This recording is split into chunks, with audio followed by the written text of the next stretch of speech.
नमस्कार, मैं गीता। आप देख रहे हैं एपेक्स न्यूज इंडिया। यूपी में इस सप्ताह 5 दिन पुलिस और प्रशासन के लिए चुनौतीपूर्ण साबित होंगे। एक और प्रधानमंत्री नरेंद्र मोदी जहां 3 जून को लखनऊ में रहेंगे और इसी दिन वे कानपुर देहात भी जाएंगे, जहां राष्ट्रपति रामनाथ कोविंद के साथ उनका कार्यक्रम है। दरअसल यूपी में जॉब के अवसर बढ़ाने के लिए लखनऊ में ग्राउंड ब्रेकिंग सेरेमनी का आयोजन हो रहा है। सेरेमनी की शुरुआत 3 जून को प्रधानमंत्री नरेंद्र मोदी करेंगे। योगी सरकार के इस समारोह में शामिल होने के लिए देश विदेश के कई बड़े उद्यमी और औद्योगिक घरानों के प्रतिनिधि आ रहे हैं। तो आइए एपेक्स न्यूज इंडिया के साथ देखते हैं आयोजन की कैसी है तैयारियां, कौन कौन होंगे शामिल। तीसरी ग्राउंड ब्रेकिंग सेरेमनी आयोजित कर रही है योगी सरकार। लखनऊ में 3 जून को पीएम मोदी करेंगे ग्राउंड ब्रेकिंग सेरेमनी का उद्घाटन। करोड़ों के निवेश से करीब 4.5 लाख जॉब मिलने की संभावना। 75,000 करोड़ का निवेश लेकर आ रहे बिजनेस टाइकून। 16 मई को लखनऊ में सीएम के सरकारी आवास पर योगी आदित्यनाथ सरकार के मंत्रियों को सुशासन का पाठ पढ़ाने के साथ ही रात्रि भोज में शामिल होने वाले पीएम मोदी ने मिशन 2024 के तहत उत्तर प्रदेश पर फोकस कर लिया है। योगी आदित्यनाथ सरकार अपने दूसरे कार्यकाल की पहली ग्राउंड ब्रेकिंग सेरेमनी का आयोजन कर रही है। लखनऊ में 3 जून को ग्राउंड ब्रेकिंग सेरेमनी का उद्घाटन प्रधानमंत्री नरेंद्र मोदी करेंगे। इस दौरान देश के नामचीन उद्योगपतियों की मौजूदगी में प्रदेश में 75,000 करोड़ से अधिक की योजनाओं का शिलान्यास तथा लोकार्पण भी होगा। इसमें 75,000 करोड़ के निवेश से करीब 4.5 लाख जॉब मिलने की संभावना है। गौतम बुद्ध नगर में 26,000 करोड़ के निवेश का अनुमान है। अगर सब कुछ प्लानिंग के मुताबिक चला तो जॉब के मुद्दे पर युवाओं को काफी राहत मिल सकेगी। तीसरी ग्राउंड ब्रेकिंग सेरेमनी में 865 MSME इकाइयां 3,586 करोड़ का निवेश करेगी। तीसरी ग्राउंड ब्रेकिंग सेरेमनी में इस बार कुल मिलाकर 75,000 करोड़ रुपए से अधिक की 1,500 परियोजनाओं को शुरू करने की योजना है। मुख्यमंत्री योगी आदित्यनाथ ने राजधानी लखनऊ में ग्राउंड ब्रेकिंग सेरेमनी की तैयारियों की समीक्षा के लिए बैठक की। मुख्यमंत्री योगी आदित्यनाथ ने समीक्षा बैठक में सेरेमनी से जुड़े सभी कार्यक्रमों की पूरी तैयारी समय से करने का निर्देश दिया। उन्होंने कहा कि सभी संबंधित विभाग और अधिकारी अपनी जिम्मेदारियां निभाएं। इसमें किसी भी प्रकार की ढिलाई व लापरवाही बर्दाश्त नहीं की जाएगी और हर स्तर पर जवाबदेही सुनिश्चित की जाएगी। उत्तर प्रदेश में तीसरी ग्राउंड ब्रेकिंग सेरेमनी में 865 MSME इकाइयां 3,586 करोड़ का निवेश करेंगी। इससे 50,000 रोजगार के अवसर सृजित होंगे। प्रदेश की अर्थव्यवस्था को रफ्तार देने के साथ ही रोजगार के अधिक मौके पैदा करने के लिए उत्तर प्रदेश सरकार का फोकस ज्यादा MSME इकाइयों की स्थापना पर है। लखनऊ में शुरू होने वाली प्रमुख परियोजनाओं में अदानी समूह के 4,900 करोड़ तथा हीरानंदानी समूह के 9,100 करोड़ की लागत वाले डाटा सेंटर भी हैं। इसके साथ ही इस बार माइक्रोसॉफ्ट के 2,100 करोड़ की लागत से सॉफ्टवेयर सेंटर भी बनेंगे। आईटी व इलेक्ट्रॉनिक क्षेत्र से 21,000 करोड़ का निवेश होगा। प्रदेश में डालमिया ग्रुप 600 करोड़ की लागत से मिर्जापुर में सीमेंट निर्माण का संयंत्र प्रारंभ करेगा। तो हिंदुस्तान यूनिलीवर लिमिटेड के डिटर्जेंट प्लांट पर भी काम शुरू होगा। औद्योगिक विकास विभाग के अधिकारियों के अनुसार समारोह में सूचना प्रौद्योगिकी व इलेक्ट्रॉनिक क्षेत्र के अलावा कपड़ा, पर्यटन, ऊर्जा, खाद्य प्रसंस्करण और फार्मा की कई अन्य योजनाएं भी शुरू होंगी। उत्तर प्रदेश के विकास को गति देने के इरादे से प्रारंभ की जा रही ग्राउंड ब्रेकिंग सेरेमनी में उद्योग जगत की बड़ी हस्तियां शामिल होंगी। इसमें अडानी समूह, Microsoft India, Reliance industries, Hiranandani समूह, बिरला ग्रुप, ITC ग्रुप सहित कई इंटरनेशनल कंपनियों के चेयरमैन, CEO, निदेशक शामिल होंगे। अब निवेश और जॉब के अलग अलग फैक्टर पर बात करते हैं।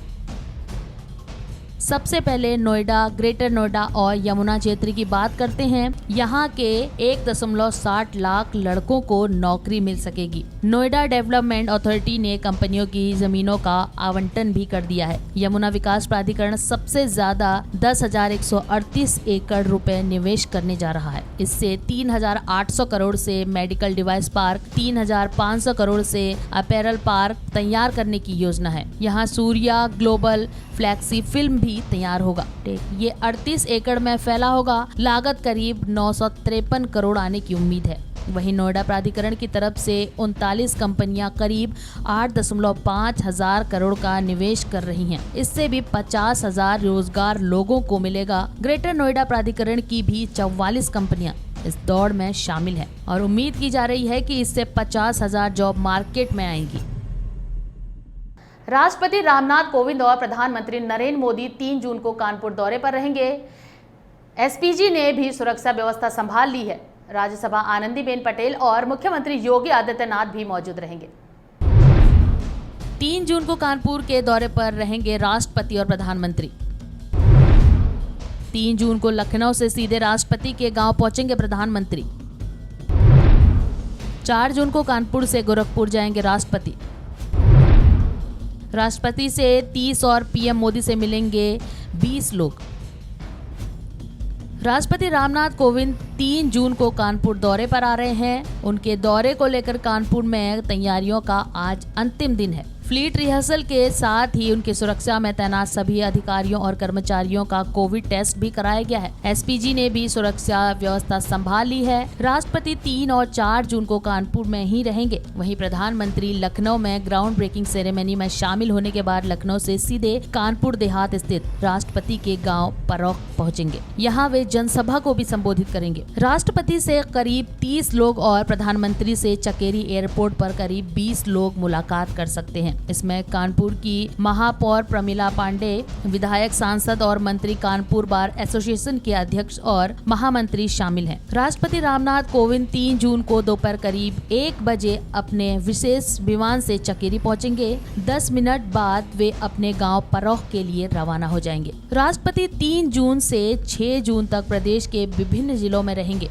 इन दौरों को लेकर पुलिस मुख्यालय ने भी कमर कस ली है। मुख्यालय स्तर से प्रत्येक जिलों में एसपी रैंक के एक अधिकारी की ड्यूटी लगाई गई है। राष्ट्रपति रामनाथ कोविंद 4 जून को कानपुर नगर से गोरखपुर जाएंगे। गोरखपुर से 5 जून को राष्ट्रपति वाराणसी जाएंगे। वाराणसी से 5 जून को ही शाम 7 बजे लखनऊ के लिए रवाना हो जाएंगे। लखनऊ में राजभवन में वे रात्रि विश्राम करेंगे और अगले दिन विधानसभा में आयोजित संयुक्त अधिवेशन को संबोधित करेंगे।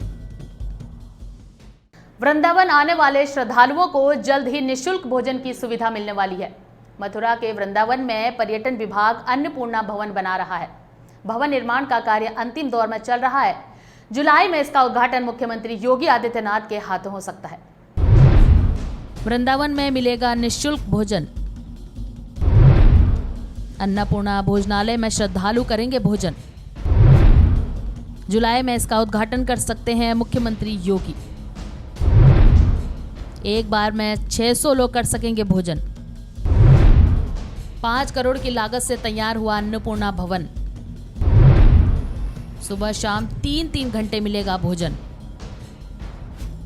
वृंदावन का नाम आते ही लोग राधा कृष्ण के दर्शन को आतुर हो जाते हैं। राधे कृष्ण की इस तपोभूमि में हजारों भक्त दर्शन के लिए आते हैं। यहाँ रहने वाले साधु संत राधा कृष्ण की भक्ति में लीन रहते हैं और उन्हीं की अनुकंपा पर आश्रित हैं। इसीलिए यहाँ प्रसादी भोजन की जगह जगह प्रबंध है। आश्रम सहित कई संस्थाएं इसके लिए प्रबंध करती रहती हैं, जहाँ लोग प्रसादी ग्रहण कर भक्ति में लीन हो जाते हैं। मगर अब इस व्यवस्था को और भी सुविधाजनक बनाया जा रहा है।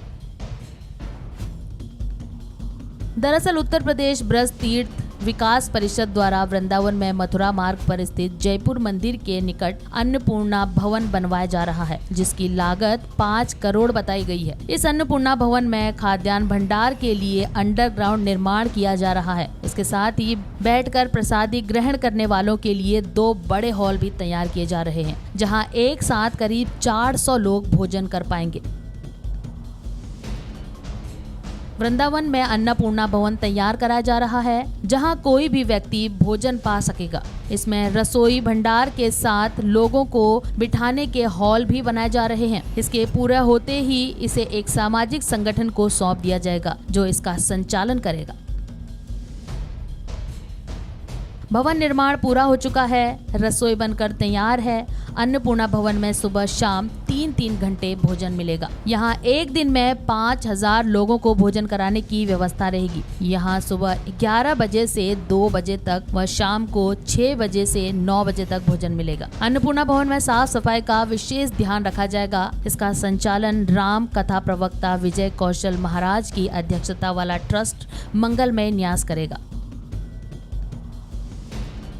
वृंदावन में मथुरा मार्ग पर जयपुर मंदिर के सामने स्थित अन्नपूर्णा भवन का शिलान्यास 14 फरवरी 2021 को मुख्यमंत्री योगी आदित्यनाथ ने किया था। ब्रज तीर्थ विकास परिषद के द्वारा वित्त पोषित पर्यटन विभाग के अधीन अन्नपूर्णा भवन में भोजन निर्माण आधुनिक तरीके से होगा। यहाँ रसोई में रोटी बनाने की मशीन लगाई गई है, तो वहीं सब्जी और दाल आदि धोने के लिए भी तकनीक का इस्तेमाल किया जाएगा। रोटी बनाने वाली मशीन 1 घंटे में 3000 रोटी तैयार करेगी। इस भवन में भोजन में रोटी, सब्जी, दाल और चावल मिलेगा। इसके अलावा विशेष अवसर पर मेनू बदल भी सकता है।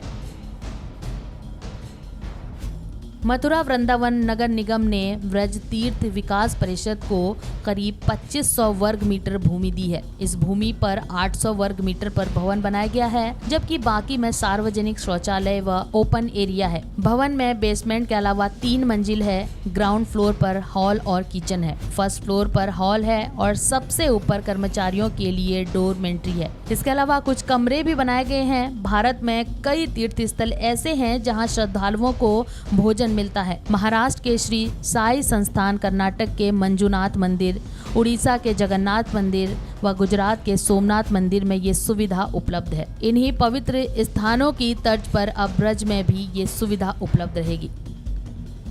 उत्तर प्रदेश में जल्द ही नए विधान भवन का निर्माण होगा। दिल्ली में बन रहे सेंट्रल विस्टा की तर्ज पर यूपी में भी नए विधान भवन की चर्चा चल रही है। उत्तर प्रदेश में जल्द बनेगा नया विधान भवन। विधानसभा अध्यक्ष ने दी योजना के बारे में जानकारी। नया विधान भवन कहां और कब बनेगा अभी तय नहीं। नए विधान भवन के लिए जमीन तलाश रही है सरकार। दिल्ली में सेंट्रल विस्टा परियोजना के तहत एक नए संसद भवन और एक आवासीय परिसर का निर्माण किया जा रहा है। इसमें प्रधानमंत्री और उपराष्ट्रपति के आवास के साथ कई नए कार्यालय भवन और मंत्रालय के कार्यालयों के लिए केंद्र सचिवालय का निर्माण भी शामिल है। इसी तर्ज पर उत्तर प्रदेश में भी जल्द ही नए विधान भवन का निर्माण शुरू किया जाएगा। बजट सत्र खत्म होने के बाद विधानसभा अध्यक्ष सतीश महाना ने ये जानकारी दी है। हालांकि उन्होंने ये नहीं बताया कि नया विधान भवन कहां और कब बनेगा। सूत्रों की माने तो सरकार नए विधान भवन के लिए जमीन तलाश रही है। विधानसभा अध्यक्ष ने बताया कि जल्द विधान भवन के अंदर लाइट एंड साउंड कार्यक्रम करवाया जाएगा, जिसमें विधानसभा और उससे जुड़े ऐतिहासिक तत्वों को डिजिटल तरीके से प्रदर्शित किया जाएगा। इसके साथ ही विधानसभा की लाइब्रेरी को ई लाइब्रेरी के रूप में तैयार किया जाएगा। 18वीं विधानसभा में भारी संख्या में डॉक्टर्स, इंजीनियर्स और MBA की शिक्षा ग्रहण करने वाले सदस्य निर्वाचित होकर आए हैं। अलग अलग योग्यता वाले सदस्यों के ग्रुप बनाकर अध्यक्ष उनसे वार्ता करेंगे और उनकी योग्यता का लाभ विधानसभा को कैसे मिले, इस पर भी राय लेंगे। वहीं विधानसभा अध्यक्ष ने कहा कि विधानसभा न चलने के दौरान गाइडेड टूर करवाए जाएंगे और छात्र छात्राओं को विधान भवन के सभी महत्वपूर्ण स्थानों, मंडप, लाइब्रेरी, नेवा सेवा सेंटर आदि पर ले जाया जाएगा। उन्हें बताया जाएगा कि विधान सभा में समितियां किस प्रकार चलती है और उनका संचालन कैसे होता है। इससे बच्चों को विधायिका के विषय में जानकारी और प्रेरणा भी मिलेगी। विधानसभा अध्यक्ष ने ये भी बताया कि 8 दिन के सत्र में 55 घंटे 57 मिनट सदन की कार्रवाई चली। इस हिसाब से हर दिन सदन की कार्रवाई करीब 8 घंटे चली। इसके साथ ही कहा कि सबसे अहम ये रहा कि पूरे सत्र में ना तो कार्रवाई स्थगित करनी पड़ी और ना ही सदन बाधित हुआ। तो ये थी एपेक्स न्यूज इंडिया की विशेष प्रस्तुति। जल्द ही हाजिर होंगे एक और विशेष कार्यक्रम के साथ। तब तक के लिए मुझे दीजिए इजाजत।